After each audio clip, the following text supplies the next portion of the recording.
When a hard drive begins to make clicking noises, it can be alarming for any computer user, causing concern about potential data loss or hardware failure. Understanding the reason behind these sounds is crucial.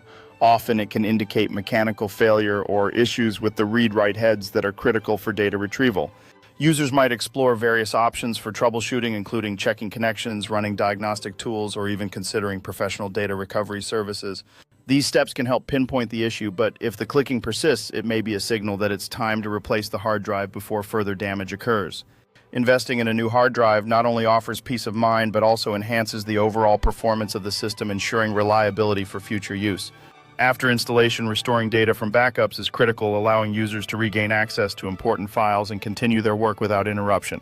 Regular backups become a vital practice, reducing anxiety over hardware failures and ensuring that valuable data remains safe from potential disasters.